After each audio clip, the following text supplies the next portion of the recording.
Hello, traders. It is 8:02 a.m. Chicago time on Thursday, the 7th of June, 2018. Thanks for joining me for another Trader Bite.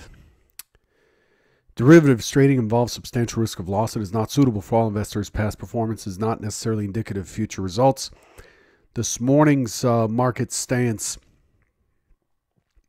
it's a bit of a mixed bag today. We have some equities underwater, some equities higher. The S&P is up 2.5 points from yesterday's settlement. And the bonds are up, but also the Bund is down, the dollar's down, and the U.S. 10-year is down just slightly. What is it? Half a tick, I guess. And so the leader today is crude up 56 cents. I get the feeling that maybe I'm coming in too hot. Is my sound coming in too hot?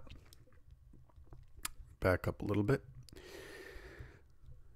Crude is leading the pack today at 65.26, up 53 cents or 0.82%. The biggest thing I want to make sure everybody knows this morning is that we rolled. The S&P 500, the NASDAQ, the Russell, the Dow, all U.S. indices have rolled to September. So we're trading SEP, the SEP contract. The symbol is U8 or U18. So that's what I'm quoting. A lot of people fight this battle during rollover. Some key things to remember. Well, the volume will steadily accelerate into the close today, but it will likely, the September contract volume is likely not to take over the June contract. So the June contract will be more active. September's the front month now.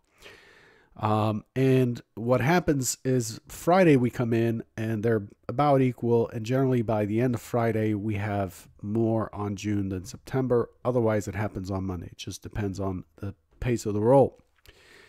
A lot of people don't like to move to September because all of their data and whatever levels and stuff like that are still in the June contract, and they figure there's not enough volume in the September contract, and so they don't roll.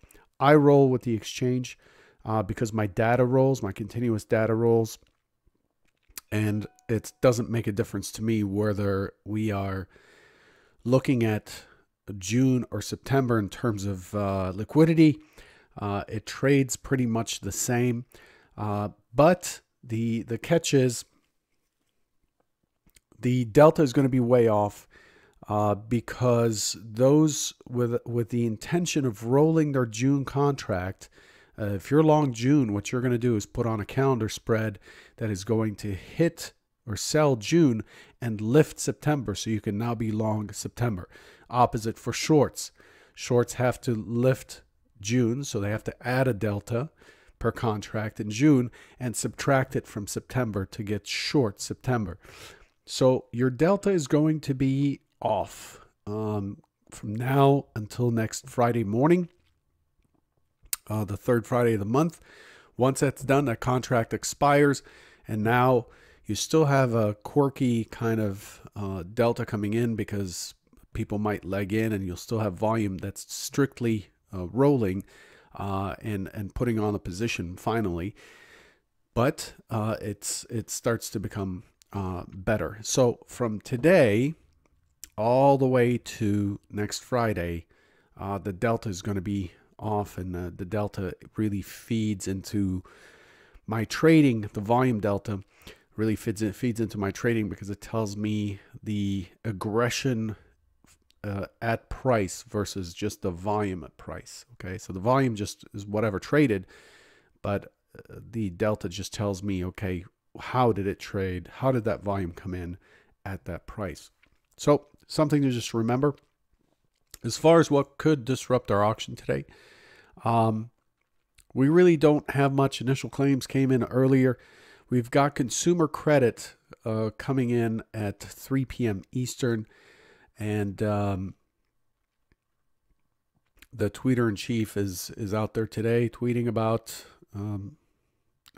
various things. So I don't know how that'll impact our trading. There's really not much on the calendar today. It's really all about rollover today. I don't want to spend too much time reviewing yesterday's action simply because of the rollover. There's a conflict in pricing. So I'm going to be talking about pricing from June's contract during this this review, but then I'll be talking about September going forward. Yesterday, the expectation is that we would open in an open auction and range, push into the prior range, somewhere around the 27.51 area or so, and then impulse out and then shoot up to 27.60. That's what I was looking for as the key play.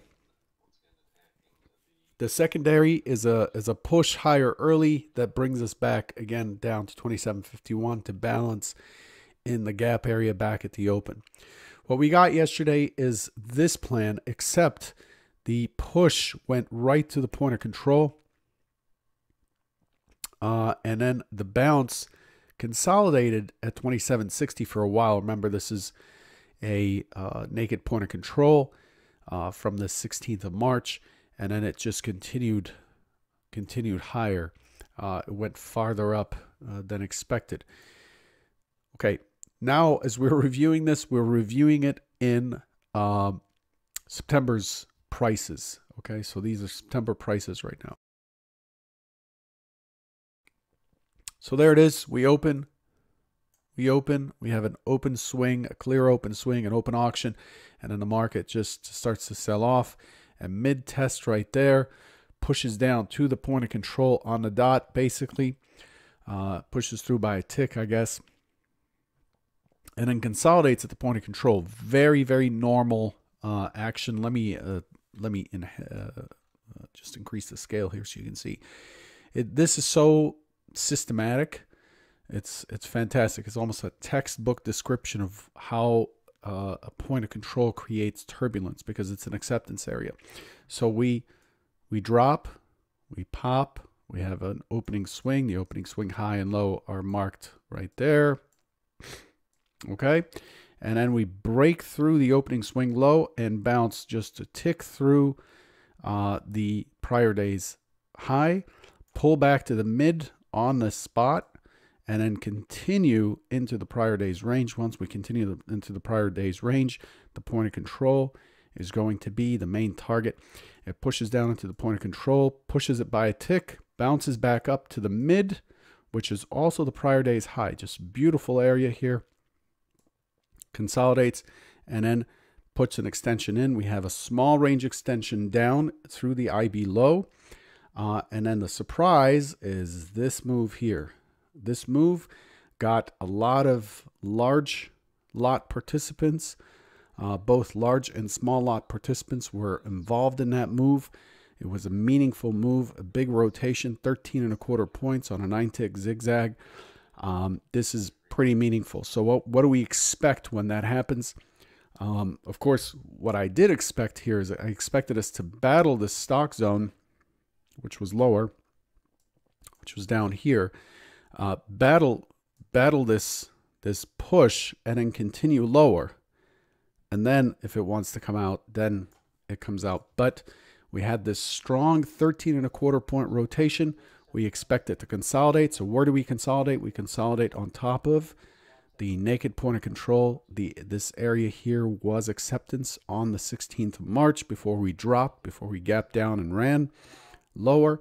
So here we are accepting it again for a pretty good stretch of time. We shifted the point of control up here. We have some clear low volume nodes above and below, some key low volume nodes, and then off to the races we go. Once we get into the close saw more strong delta, and we push through, consolidate against this stock zone, which has not moved, and then we end up shifting the point of control to the high on the close. And look at that zipper again. This looks a lot like what we saw at the last day of May. Just a ton of executions right at the high, shifting the point of control to the high. So the most traded price of the day, you'd expect it to stick around in the 60 area. but it ended up shifting all the way up here. So we have a very weak high, very, very, very poor high, and the point of control behind it. So what do we expect? We expect Globex to take us higher. This is an incomplete auction, an interrupted auction, and it certainly didn't find its sellers yet. So it's more likely, it's probable that it'll continue to move higher to find those sellers. Where did it find the sellers? Up at 2783.50 in the Globex session. Very methodical trading yesterday. Very very structured, and with some injections by the higher time frame participants here and there, but some clear consolidations. And what we ended up with yesterday as far as a profile is what looks like a trend day profile as the point of control shifted from there to there to there to there.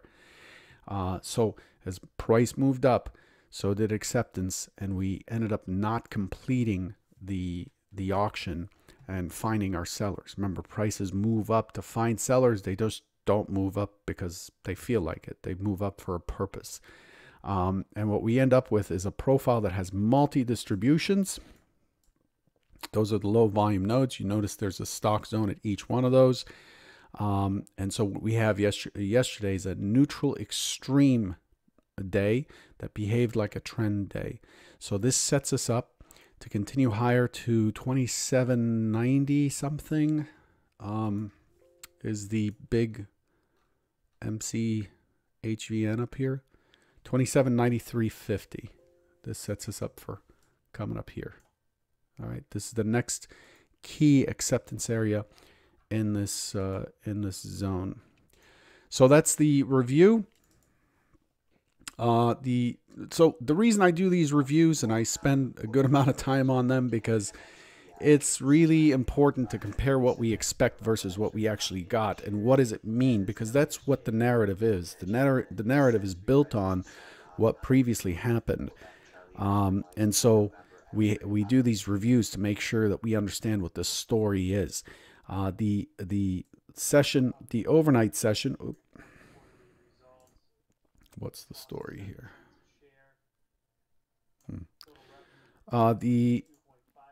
The overnight session, the Asian session was fairly quiet. You'll notice that the volume here is very poor, 34,000. That's common for rollover. I'd have to pull in June to be able to see really what the volume is.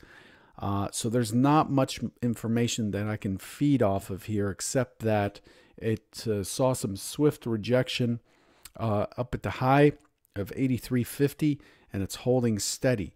Today looks to me like it'll likely be a rest day. We're likely to rotate and take a break. Let's get rid of these. Oops. And to hit the plus sign. There we go. So what do we have for today? First, we have a webinar. We have a webinar at 3:30 Central, 4:30 Eastern today. Please sign up if you have questions about what I'm doing, or if you have questions about trading in general. ft71.com/June 2018 AMA. I'm not sure if it's case sensitive or not. I think it is. So grab that. It's also in the video description of this video, so grab it there as well, or yesterday's. It's also on Twitter. So let's get back to business. Again, we're opening in a gap, right? We were getting used to opening in a gap up.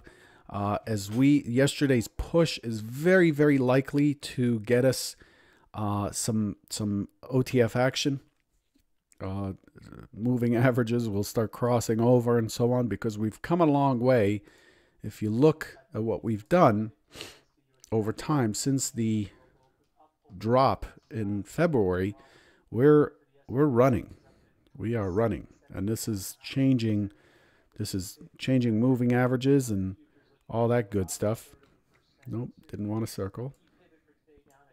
So we are running here And we're absolutely moving away from the balance area that we recently had in the month of May, and are moving towards. And this is the micro composite that I'm gauging the action by. This is where the next level is, 2793, and we're making our way up to 2800 right now. So also, this chart will show you if your back adjustment is correct or not. So pay attention to these highs and lows. This is an RTH only chart with daily bars. Let me turn down my news feed. There's a lot of chatter. A lot of chatter on the news these days. So what are we looking for? We're looking for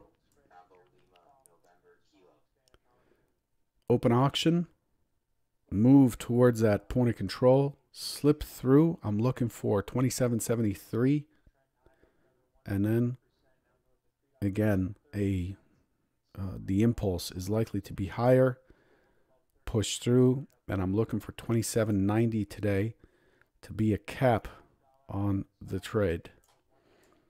Notice these primary scenarios look the same, and it's because they go with the trend. It is the most likely outcome. Okay, the secondary scenario is going to look the same. Open auction, test higher, find sellers at the overnight high or just above it at 86.75 in the September contract, touch the point of control, slip through, and then consolidate right in here. So I do expect a higher high to be put in, of course, because we're gapping up. I expect it to get into a rest phase today. I'm not expecting another trend day. Trend does not often follow trend. And so we're looking for a neutral day or just a normal variation day today for today's session. And those are the two key ideas. Okay, if we sell off, then there are some really clear, you can come back to this image, make sure you're watching it in 1080p, and you can see very clearly what the targets are below, or the expected reaction areas are below with these stock zones. Anyway, I'll leave you with that. Reminder, please register. If you cannot attend, it's okay. Register anyway, because you'll be added to a list for that particular webinar, and that's what we would use your email for, and would send you the recording. So if you're not able to attend, just register anyway, and the recording will go out to you, hopefully by this evening. I'll talk to you this afternoon. Bring your questions. Take it easy. Good luck.